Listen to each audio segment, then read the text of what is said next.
Did Mkhwanazi threaten you? Did he threaten me? Yes. Now, I felt that he was threatening me if the conversation between him and Ms. Nkabinde is true, as he related to me at the time when it was happening. Firstly, saying that he is angry.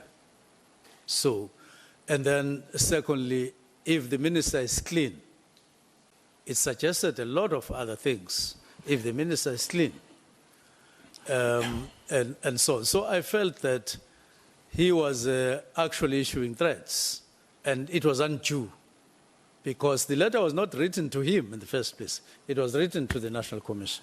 So I felt it was threatening. Whether I got threatened or not threatened is a different matter, but I felt that they were threatening. Minister, does the minister understand that as things stands, given that response, the ad hoc committee doesn't have the evidence of threats as things stands now? The ad hoc committee has a reference as it stands now, and I would advise that if it pleases the ad hoc committee, you can get Mr. Nkabinde to come and say it for himself. So it shouldn't just be, just because the recording, the actual recording is only in reference, and therefore that's the end of the game. It's not the end. And Nkabinde is alive, he can be asked to come so that he says it himself, if you so wish. He's alive and kicking. He's alive and kicking, just like... No, it's fine. Yes, Chair. You know, this morning when we started, from this table, we made an announcement to members of the ad hoc committee that our support team followed up with the minister and his team to forward the extract that he wanted us to play on that day.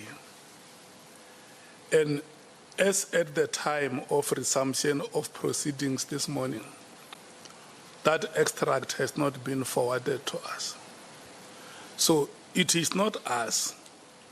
It was him who said it last week on Friday, that he wanted us to hear that extract, and it was not there in the recording. And you are very right that when we rose, Honorable Malema said, please make sure that whatever piece of information you have you want to bring us, make it available. So it has not been made available, Honorable Minister. And the question that the Honorable Member is asking, he is justified to say that as it stands now, the ad hoc committee doesn't have that extract, which you promised that it will be made available. Yes, Chair, and I gave a reason that I was under an impression that it had been recorded when the recording of their conversation had started, and it turns out that it had not started on the first day when that was mentioned. It only started on the fifth day. Yeah, yes. I take the explanation, but the fact remains, as we proceed now, the extract is not here before us. It is not here before us as intended, except to add that it is in reference, only in reference. Yeah, we agree. If we use the primary and the secondary, we will say the primary is not here. I would agree. Nkabinde, asking what the duties of a chief of staff entails. Can you clarify what those duties are, particularly given the testimony suggesting that Mr. Nkabinde had little knowledge of them when you appointed him? What are the duties of your chief of staff?